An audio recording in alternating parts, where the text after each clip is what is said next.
My cousin told everyone I was too unstable to handle money and convinced my parents to put her in charge of the inheritance. 3 years later, I'm the lawyer handling her bankruptcy. I'm Noah, 31, male, and my hands are shaking while I type this because I can still hear the way keys sounded when they hit the floor that day, like coins dropping into a well you'll never reach.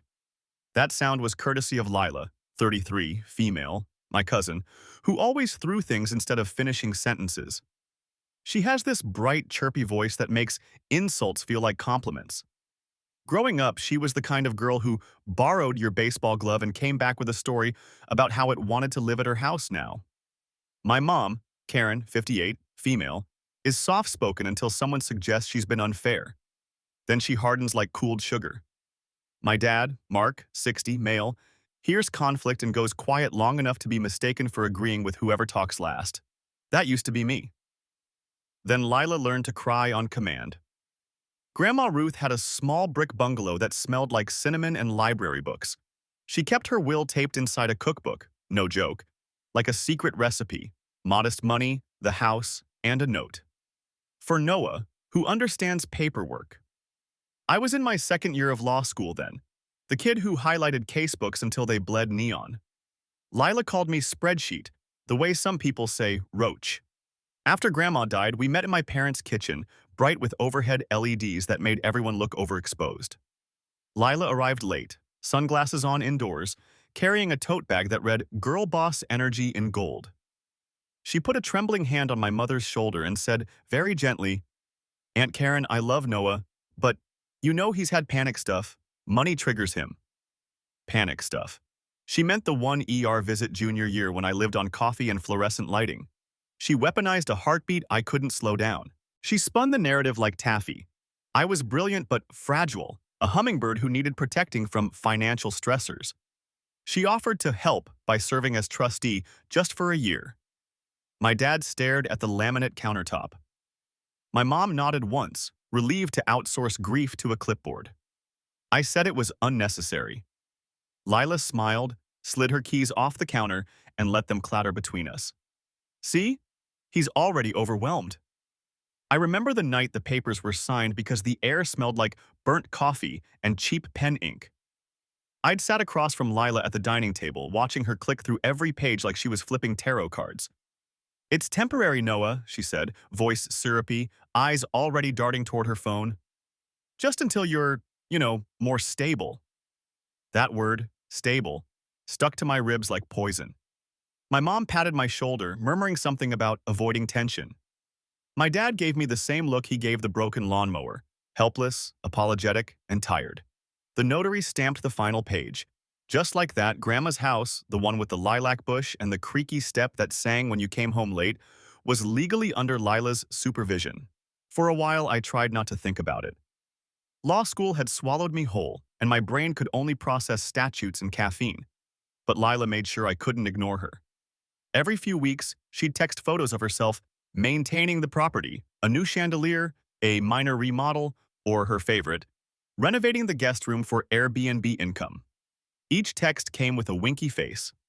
When I finally drove by the house that winter, I almost didn't recognize it. Grandma's rose bushes were gone, the porch swing replaced with a neon "Live, Laugh, Love" sign. She'd painted the bricks pale pink. The mailbox had "The Andersons" stenciled on it. That wasn't even her last name. I confronted her outside one afternoon, wind slicing through my coat, her fake fur collar swaying like she was starring in her own drama. "You don't live here," I said. "This isn't yours." She laughed, a sharp manic sound that made the neighbor's dog bark. "Oh, Noah," she said. "If Grandma wanted you to have control, she wouldn't have made you so delicate." Then she leaned in, all teeth. "But don't worry, I'm keeping it safe. From you." She didn't mean the house. She meant power. And she'd just locked me out of both. I didn't go back to the house for almost a year. Every time I thought about it, I felt this cold, metallic taste in my mouth, like biting a penny. I buried myself in work, finished law school, passed the bar, and kept my distance. But Leela made sure no one forgot her version of things. She called my parents constantly, spinning tales about me being off my meds, paranoid, obsessed with money. It got to the point where my mom would flinch whenever I mentioned the will. Let it go, Noah, she'd sigh. She's family. Grandma wouldn't want fighting. What Grandma wouldn't have wanted was for her living room to be turned into an influencer backdrop. I found that out when a friend sent me a TikTok Lila posted. Her standing in front of the fireplace, hair curled, mouthing some audio about manifesting abundance. The caption read, "Hard work pays off, hashtag entrepreneur life." The comments stung worse than her words ever had. Strangers calling her goals, queen, inspirational. She was standing in front of my grandmother's old quilt like it was a prop. I showed my mom. She didn't say anything, just pressed her lips together. My dad muttered, "She's young, she'll calm down." But she didn't, she escalated. When I started working at a small law firm downtown, she showed up one afternoon, unannounced, heels clicking through the lobby, just to drop off cookies for the staff. The receptionist said she wanted to surprise her cousin. What she really wanted was to make sure everyone knew I was the unstable one. She even told my boss I was recovering from burnout and might need lighter caseloads. I found out later that she'd started telling neighbors I'd threatened her, that I'd shown up ranting about money, that she feared for her safety. And then, like she'd rehearsed it, she filed a restraining order against me. My parents didn't know what to believe, and for the first time I started to wonder if Lila didn't just want control of Grandma's inheritance. She wanted to erase me completely. The restraining order hearing was the first time I saw Lila in almost 2 years. She showed up in a cream sweater dress, holding tissues like props, her mascara already smudged just enough to look cinematic. I came in with my briefcase and a knot in my chest so tight I could barely breathe. She'd written in her affidavit that I'd threatened to burn down the property and displayed erratic behavior. Lies, all of it. But she was good, terrifyingly good, at weaving fiction. She'd built a whole narrative out of air and charm. I remember standing there while the judge looked at me over his glasses, saying something about keeping peace between family members. My lawyer whispered, "Don't react." But how could I not? Lila was sniffling beside her attorney, whispering, "He scares me," just loud enough for the clerk to hear. In the end, the order was dismissed. There wasn't a shred of evidence, but the damage was already done. Everyone in town had heard. My coworkers started avoiding eye contact. My parents, especially my mom, looked smaller somehow, like they were carrying the shame of believing her, even if they didn't say it out loud. A week later, someone egged my car in my apartment lot. I knew who it was. The same kind of cruelty that didn't want to hurt you enough to be illegal, just enough to remind you that she could. I tried to rebuild. I focused on my cases, took on long hours, built my reputation brick by brick. But sometimes, late at night, I'd scroll through her socials, her posing in Grandma's backyard, now with string lights and a caption about new beginnings. Every post felt like she was still winning, like she was dancing on the ashes of everything I'd lost.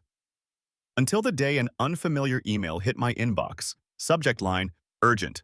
Potential client, Lila Anderson." That's when the story started to turn. Update. Wow. I honestly didn't expect so many people to care or to get it. When I posted this, I was just trying to get it out of my system.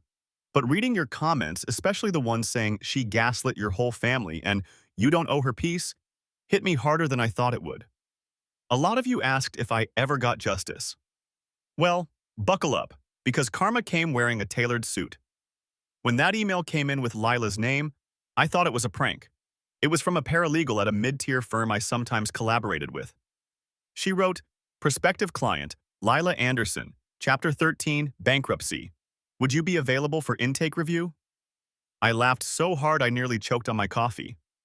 Lila, Miss Manifesting Abundance, Miss Trustee of Grandma's Legacy, Miss I'm protecting the money from Noah. And now she was broke. At first, I wasn't sure if I should take the case. It felt unethical, or at least messy, but legally, she wasn't my client yet. And honestly, after years of watching her smear me, isolate me, and decorate Grandma's house like a reality show set, I wanted to see exactly how deep the hole went. So yeah, I took the meeting. The first time she walked into my office, I swear the air shifted. She was thinner, paler, still pretending everything was under control. She looked at me like she'd seen a ghost. "You?" she whispered, gripping her designer purse like a shield. "Good to see you too, Lila," I said, smiling the kind of smile lawyers practice in mirrors, polite, Surgical, devastating. She sat down, trembling, and tried to explain how it was all a temporary liquidity issue. But her voice cracked. Her credit cards were maxed, her mortgage underwater, her influencer deals gone. The house, about to be foreclosed. 3 years ago, she told my parents I was too unstable to handle money. Now, she was sitting across from me, begging for financial mercy. She tried to talk to me like nothing had ever happened. That's what got me. That smile. Like we were cousins catching up over brunch instead of sitting in my office with her debt swirling like vultures. She called me Noah Bear. I hadn't heard that nickname since we were kids. It used to make me laugh. Now it just made my stomach twist. So things got complicated, she said, brushing invisible lint off her sleeve. I trusted the wrong people. I invested in a business partner who turned out to be a narcissist. You know how it is. Oh, I did. I knew exactly how it was. I kept my tone professional, almost cold. Well, we'll need to review your filings, assets, liabilities, and current income. Standard procedure. She shifted in her seat, voice trembling. You're not mad, are you? I looked at her. Really looked. The perfect hairline extensions, the overdrawn lips, the faint twitch near her right eye she tried to hide. For the first time, she wasn't glowing with smug confidence. She was rotting underneath it. No, I said quietly. Not mad. Just thorough.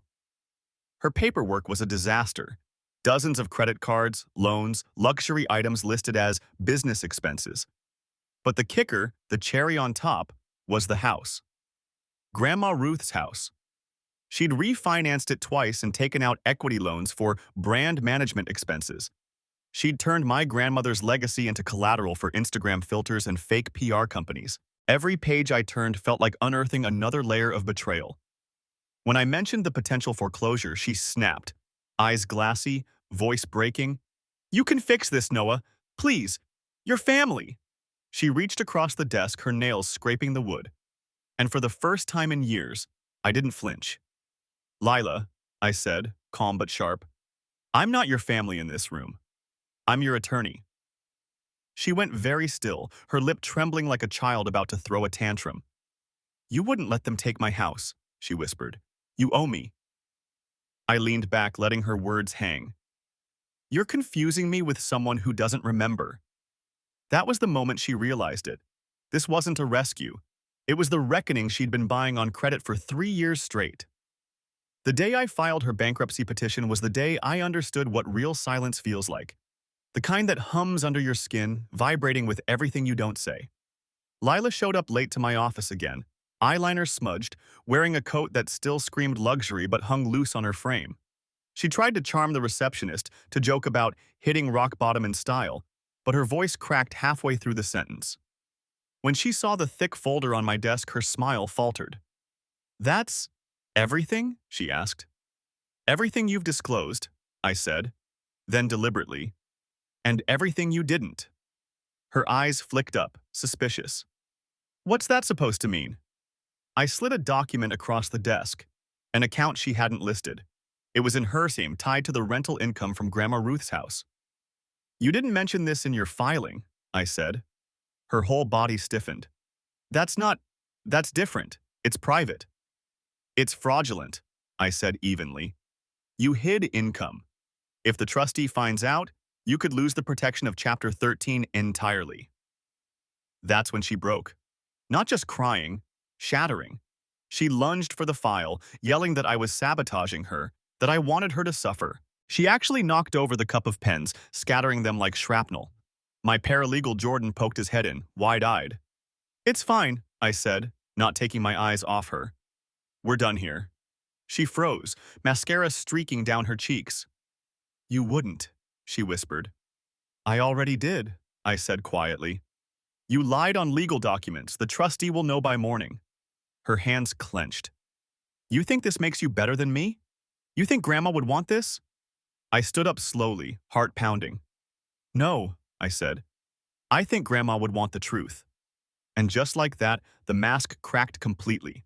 She screamed, actually screamed, grabbed a picture frame off my desk and hurled it against the wall. The glass exploded. Jordan called building security. As they escorted her out, she turned back, hair wild, eyes red, and hissed, "You'll regret this, Noah. I'll make you regret it." I believed her, but I also knew something she didn't. The house she'd destroyed to prove she was stable, it was about to go back on the market, and I had every intention of buying it. Update 2. I didn't expect the second post to blow up like it did. Some of you called it the most satisfying setup for karma ever, and honestly, I didn't think I'd get to see how deep that karma would cut.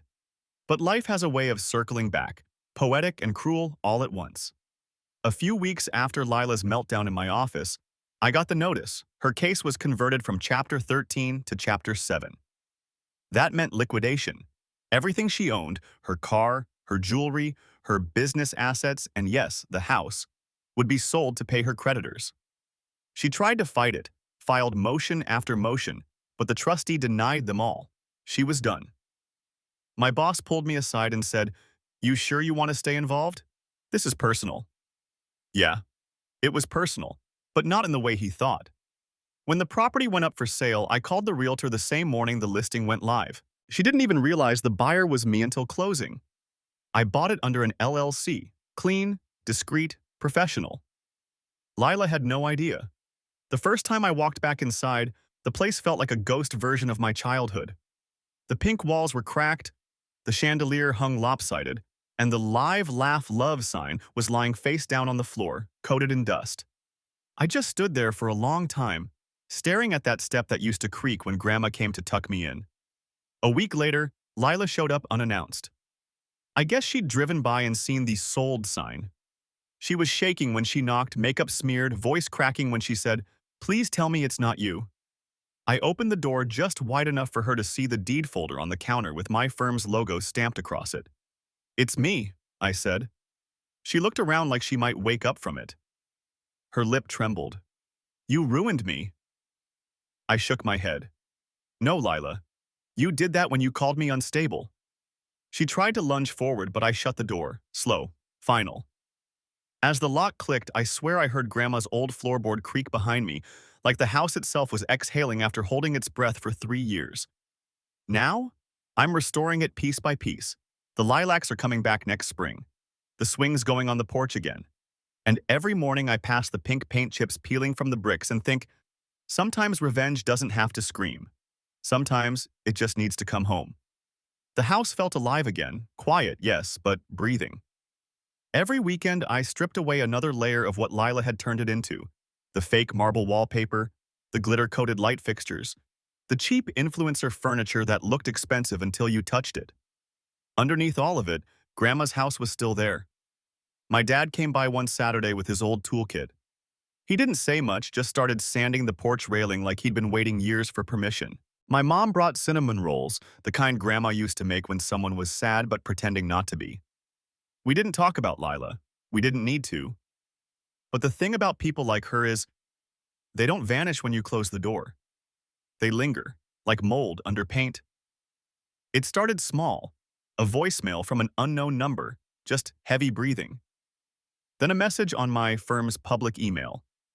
"Hope you're proud of yourself, thief." No name, but I knew that tone. Then 2 nights later, I came home to find the mailbox hanging by one screw, its hinges bent like someone had yanked it open and kicked it shut again. I didn't call the police.